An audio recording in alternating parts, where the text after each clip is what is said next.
Spring is finally here in the UK, and what a joy it is to be outside. The past winter was consistently wet, with none of my local crags in a climbable condition. I got next to no outdoor sport climbing in Scotland this winter, and was forced to climb exclusively on the plastic.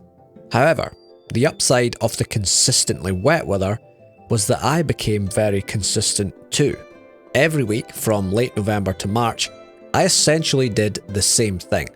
A hard lead session on the enormous walls at the Edinburgh International Climbing Arena, a hard moonboard session, an indoor bouldering session, and hangboarding. I did the same thing every week more or less for more than 3 months. Lead, rest, moonboard, rest, hangboard, boulder, rest. Lead, rest, moonboard, rest, hangboard, boulder, rest. Lead, rest, moonboard, rest, hangboard, boulder, rest. When spring arrived, I was psyched to get outside and find a new sport project for the spring and summer. Last year I did a number of 7A routes of various different styles, and now I felt like I might be ready to get on my first 7A plus. I wanted to find something I could really sink my teeth into, just like I did last year. Something hard, nearby, that I could work on for a few months. And I had just the route in mind. This steep 7A plus at my local crag fits the bill. It's short and burly at only 12 metres and climbs on conglomerate with thousands of pebbles stuck into a sandstone matrix. However, after getting crushed by the 6B warm-up, I wasn't feeling optimistic.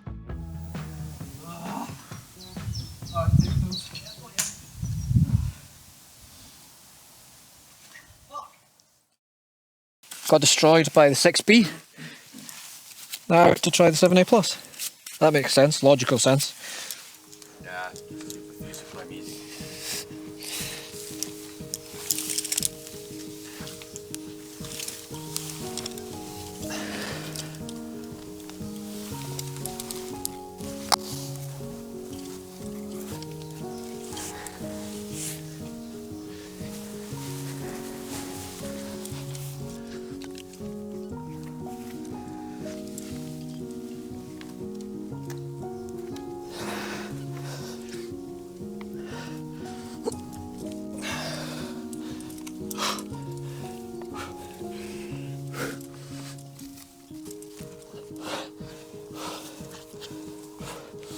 Okay, watch me here, Carlos.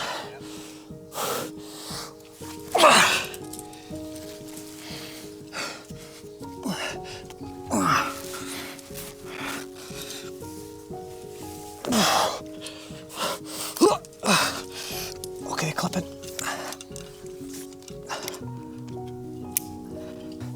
That moves hard. Putting the draws in, I surprised myself. The moves were really hard, but doable. Okay, that's the scary clip. Take there. That's fine. So yeah, that move there is like, I just feel a little bit high above this clip, just going for that.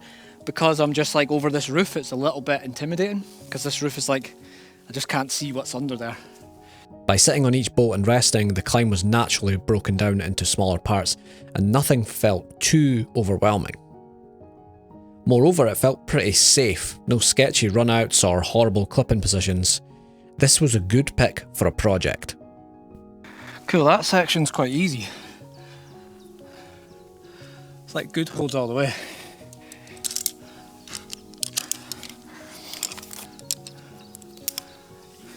I'm feeling like unbelievably strong. Everything's easy. Okay, I want to show you my new hangboard routine that I would recommend to absolutely no one. So just to put it out there, I do not recommend that you do this, okay? But this is what I've been doing for like 3 weeks now. So I've been hangboarding whilst I've been making cups of tea, rather than having like a set routine. So whilst the kettle boils, I've got like 3 minutes, and then whilst the tea brews, I've got like another minute and a half. So that's like 4.5 minutes of time, like 3-4 times a day, that I could be doing something. What I normally do is a no hang on the 20mm edge to warm up while the kettle boils. So feet on the ground. Just before the kettle's actually boiled, I can do my first like proper hang, which I normally just do on the 20. Right, then the kettle's boiled, And we have 90 seconds for optimum brew time to do a little bit more training. Do an L sit just for as long as I can.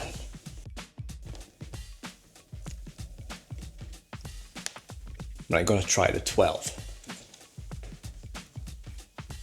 Just for the record, I don't recommend doing that, but actually, I feel like, especially the L sits, whilst fingerboarding, I feel like it actually is improving my core strength. Then it's removal of the tea bag. And then you've still got another 2 minutes before it's cool enough to drink, so you can still do some even more training. The point I'm trying to make is that because of convenience, I do more training, which means hopefully I am stronger. And that's because this fictitious hangboard is mounted in my kitchen, and it can be removed very, very quickly if I need it to, even though I never take it down. Fictitious, the sponsors of the show, make a number of different hangboards. The one I have here is the Megalith. It has the most variety of edges and a jug at the top for pull-ups. But the star of the show is the mounting system. No tools, no drilling, just mount it on your door frame in under 30 seconds and remove easily. And it won't mark the door frame at all. Perfect if you live in rented accommodation or, you know, just care about your house. Fictitious offer 20% off the whole package if you order a hangboard and the doorway mount together. And they'll mount your hangboard of choice to the doorway mount, so all you need to assemble it is a single screwdriver, and there's no tools at all needed to install or remove it from the frame. Check out Fictitious by following the link below and get yourself a hangboard in your house to remove as many barriers from your training as you can. Thanks to Fictitious for supporting the show. Let's get back to the video. So this route is called Carpetbaggers. It's a 7A plus. This would be my hardest route ever. I've only ever done 7A. So 7A plus would be a brand new grade for me. It's at a crag called Rob's Reed, which I love, a local crag. And it's got this band of like smooth kind of sandstone going into a conglomerate pebbly stuff. It's quite hard to read. The reason I picked this climb is because it's one of the steeper climbs and I like steep climbing. So this has got like a roof section and I think the hard moves are powering over the roof. So the climb starts with a really nice easy slab into an underclimb, into a big jug, and then you gain the pebble, the first hold over the roof. After that you get some nice high feet and go for the other big pebble over the roof with the right hand. I think that's probably the single hardest move in the climb for me. Once you've got that pebble, you move the left hand to good slots, and then it's the crucial high left heel, and you need this left heel to clip. And this is where it's a little bit insecure because you have to really trust that bomber heel to make that clip. And I think if you put it in the right place, you're good, but if you put it in the wrong place, it's going to pop whilst you have rope out, and that's too close to the ground, it wouldn't be good. I think you'd be fine, but it wouldn't be good. Straight after you make the clip, you have to, with that heel still in, spring off that heel to a really high left hand. That left hand is good, but that movement off the heel is really difficult. Once you've got that hold, you've got to get out of the heel hook and switch onto your toes and get your feet over the roof, and this is really hard. I think it's easier for me because I'm really short. I've seen taller people struggle with it, but getting the feet up over the roof is really hard. After that, it's right hand to tiny pocket, and then big move up to this chalky hold here where you can match. After that match, it's a big right hand up to kind of a crappy hold where you can clip from there. This is the most insecure clip on the climb. These pebbles are also big and slippy, and they can be deceiving as well, so you kind of have to really trust your feet, and when they do go, it kind of just goes. Like it's like there's no warning, it just goes whoop, and you're off. Once I've made that clip, for me the hardest move in the climb is a horrible bump to a terrible intermediate hold and then a big bump to a jug. That move is very spanny for me, and you have to get a really high left foot and it kind of wants to spit you off. So it's like a bump and then a bump. That for me is the most droppable part of the climb. However, once you're on that jug, the climb really starts easing off. There's like a tricky, awkward bulge section that you have to get really high feet and kind of mantle over, but it's never really given me any trouble. And then once you're over that, it really is just like 6A plus climbing jugs to the finish. So the meat of the climb really is in getting over the roof and that really wide span move there. I put the draws in and had a little play about on top rope, and I think it's worth having a punt at it on the first day because it really suits me. I'm feeling strong, conditions are good. What's to lose?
Bollocks! It is hard. I must have been like 1 inch away from sending that there, because that jug that I was throwing for that I fell off, if you get that, you're in, you know? And I wasn't too pumped. The right arm was a little bit pumped, but not too bad. But I just messed up my feet, so I just felt like a little bit lower, but I couldn't find something. I went for it. I got a bad intermediate. I went for it again, and it was just like, I was just off. But I must be like 1 inch away from sending that, because I think if I get that jug, I can recover, and the top should be no problem. So we're going to go again, I think. So the first big move to gain the pebble with the right hand, the big kind of a moonboard move, that's just so hard to do on top rope, because the rope is laying directly above the pebble, and it just messes with your head. You can't throw for it with everything you got, because you know that you might hit the rope and you're just going to slide off. But on lead, it's just a lot easier. So yeah, definitely just on this, just more and more lead attempts rather than top rope attempts. I think this is going to go though. I think it's going to go.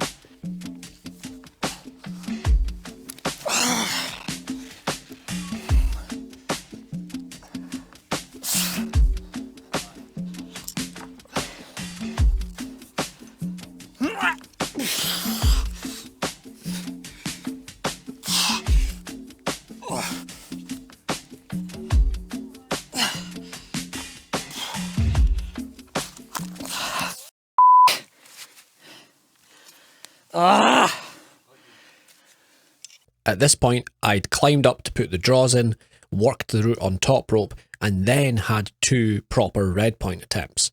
And if this was 4 months ago, I'd be completely shattered at this stage.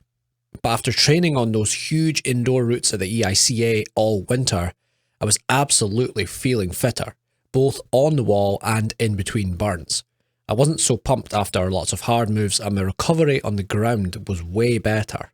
I still felt like my battery was at 80%. I was certain I'd have at least another 2 attempts in the tank.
I think it's in the bag now, but I don't want to get too cocky.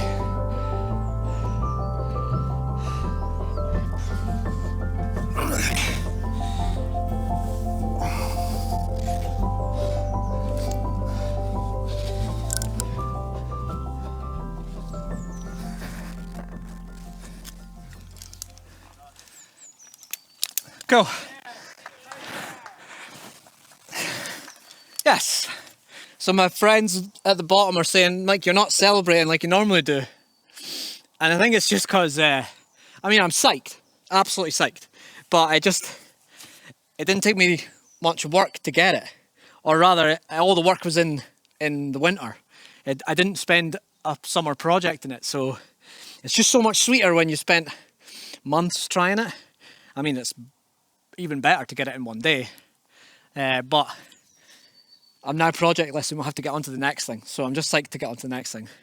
Yeah, it just was like easier than I thought it would be, you know? So it's a little bit bittersweet because, well, one, I'm absolutely delighted that I sent it, obviously. And a new grade, I feel strong, I feel fit, I feel like I'm moving well. But also I'm kind of bittersweet that I got it in one day because I was hoping that this would be my summer project. And I was looking forward to that end of summer send that I got last year, which was just so brilliant. But yeah, I'm fitter, so we've got to climb harder. It's got a big brother to the right, a 7B. I've put a top rope in it and it was absolutely horrendous. Like it felt like 4 grades harder. But maybe it's worth giving that a go as well. So my hardest route to date, sent in one session. Crazy stuff.